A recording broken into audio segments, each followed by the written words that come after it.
Brian, keep your body facing forward for me. Never mind, I'll find someone like you.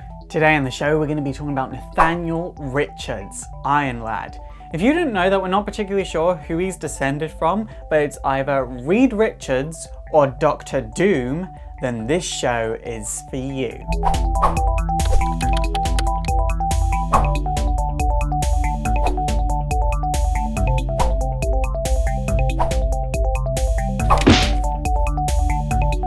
So Iron Lad is Nathaniel Richards, but he's more commonly known as Kang the Conqueror, the Scarlet Centurion, Rama-Tut, Immortus, and Kid Immortus. Each incarnation is essentially its own character. We're not entirely sure how each incarnation of him connects. We just know they are all the same person. So to that end, we're going to be treating each one of them as if they're their own characters, and for this video, we're going to be talking about Nathaniel Richards as Iron Lad. So Nathaniel Richards is from the 30th century in an alternative reality where the Dark Ages just never happened. Technology just kept on advancing rapidly right through the Dark Ages. He's either the descendant of Reed Richards, who brought peace and harmony to this reality, or Dr. Doom, the kind of shady Latverian monarch. Naturally, he was into inventing at a young age. He made his first invention when he was only 16 years old, and he was bullied. He was bullied so badly, and one day a boy called Morgan was about to cut his throat,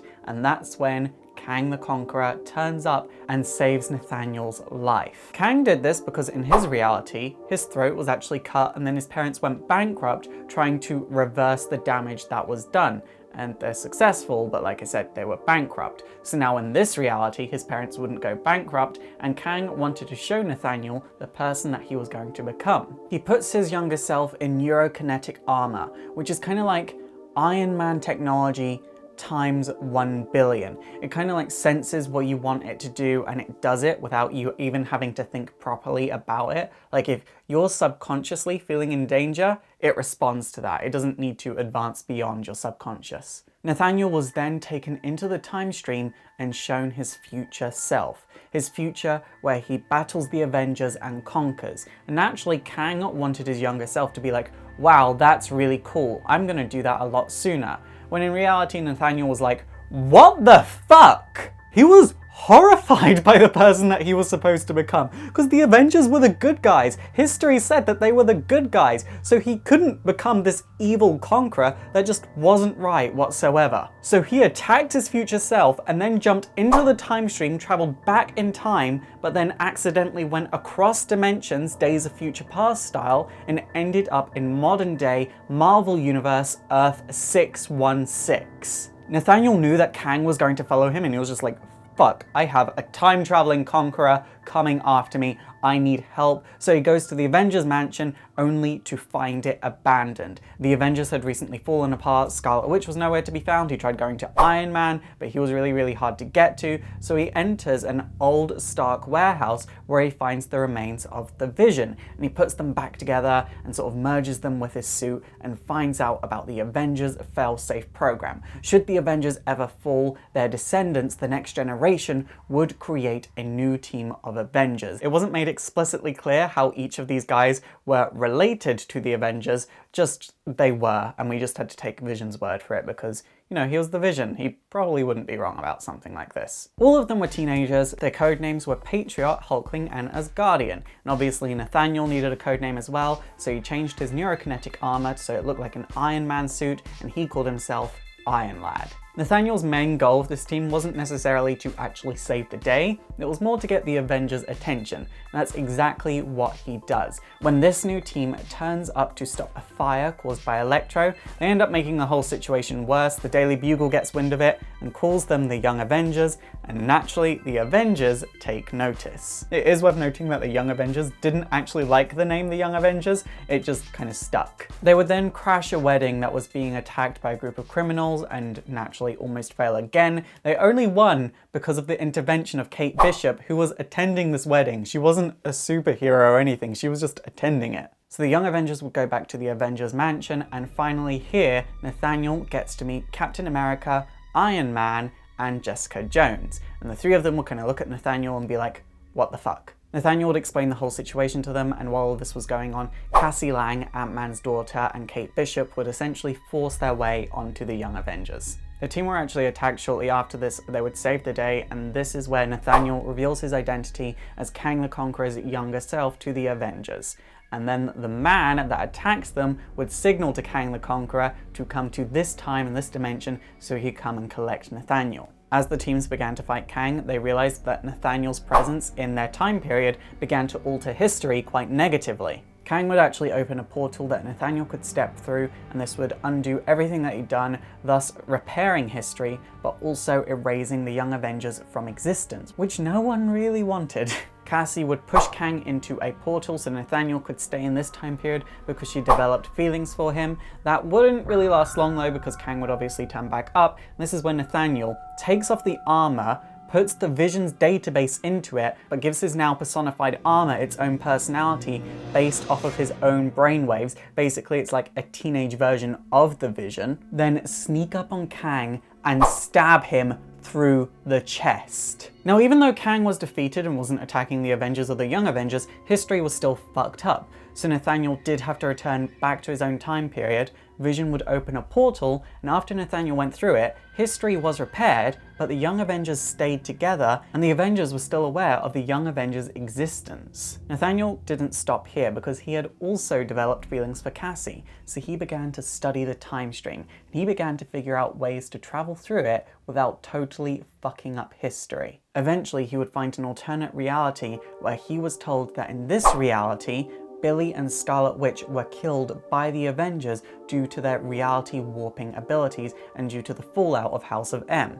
Iron Lad was totally horrified by this and would travel backwards in time, not knowing the people that told him this were actually being manipulated by Kang the Conqueror, and in turn manipulating him by Kang the Conqueror to make him become Kang that little bit quicker. He would appear in the middle of one of the final battles in Avengers: A Children's Crusade, and he would appear just in time to save Scarlet Witch from being killed by Wolverine. He would then take himself, the Young Avengers, and Scarlet Witch into the time stream so they could try and restore Scarlet Witch's powers and memories, as she didn't have the ability to do anything at this point, and she didn't even know who she was. She was engaged to Doctor Doom. It's also worth mentioning that things between Cassie, Vision, and Nathaniel were a little bit awkward. Because Vision was essentially a copy of Nathaniel, he developed feelings for Cassie as well, and Cassie developed feelings for him. But naturally, Nathaniel spent all of his time studying the time stream just so he could get back to be with Cassie and all of his friends. Scarlet Witch, no memories, no powers, taken back to the past, and she saw the reanimated corpse of Jack of Hearts, and this shocks her memories and powers back into her body, and she proclaims, "My name is Scarlet Witch, and I remember everything." The Young Avengers would go back to the present, and this is when Scarlet Witch would try undoing all the events of House of M and restoring every single mutant's power. But this is when the X-Men turn up and will be like, "We want Scarlet Witch's life," and then the Avengers are kind of like, "No, Scarlet Witch has to face punishment under us, she's one of us." So it was a pretty fucked up situation. Scarlet Witch puts everyone to sleep, then her, Billy, and Doctor Doom try doing a ritual so Scarlet Witch could tap into the Life Force again and undo all of the events of House of M, but this is when Doctor Doom actually steals her ability to tap into the Life Force. It was the whole thing. So Doctor Doom now has his magic powers and the powers of a god. Naturally, he tries turning himself into a god, and it's up to the Young Avengers to stop him.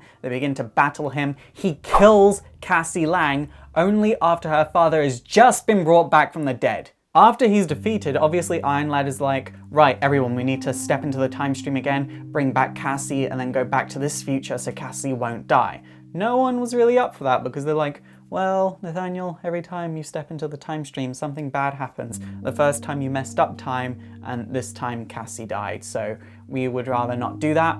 And then Vision begins talking about how he loved Cassie, and obviously Nathaniel just kind of like, "Well, you're an android and you don't understand love, so bye," and he totally destroys Vision. Then everyone's like, "You know, this is the moment that probably sets you off to become Kang. Don't step into the time stream." And Nathaniel proclaims that he is going to become better than Kang and steps into the time stream, never looking back. After this, he hasn't really appeared much. He had a brief appearance in Original Sin, where he and some other incarnations of Kang were at the end of time, keeping the time gem trapped, but then Steve Rogers gets the time gem back and goes back in time, and it's the whole thing. Basically, it was a short, brief appearance that was really, really weird, much like the majority of my relationships. We don't know how Iron Lad becomes Kang. We don't know the moment that sparks it. We haven't actually seen much of him recently. I would like to see more of him. I think he could handle his own comic and more, because I think he's a really interesting character. But at the same time, I think the very interesting thing about him is that we don't ever see much of him. The next time we see him, he's always just that one step closer to becoming Kang.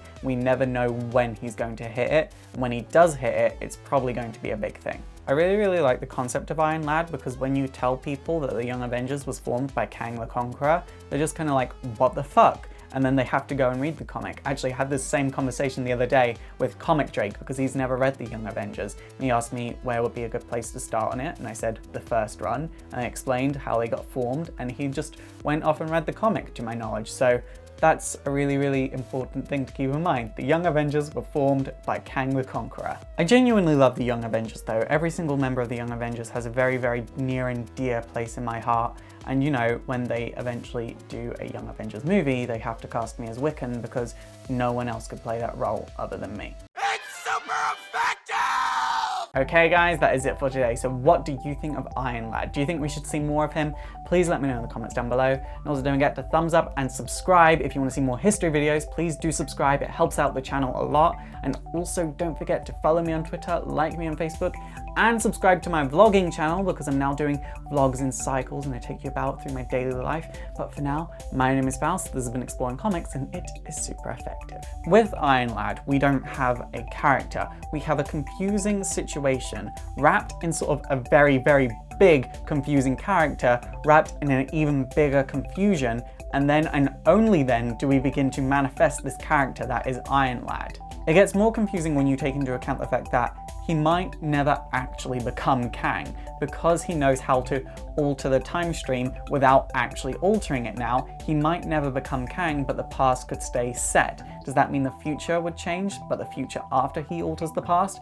It's a really confusing situation, because he's essentially creating dimensions, which I think if we looked into that concept, he would be a really powerful character. However, if he does go down the road of becoming Kang, I want to see what sparks that. But I also think the fact that we don't know what sparks that makes him a good character, and after that gets sparked, we should probably never see him again.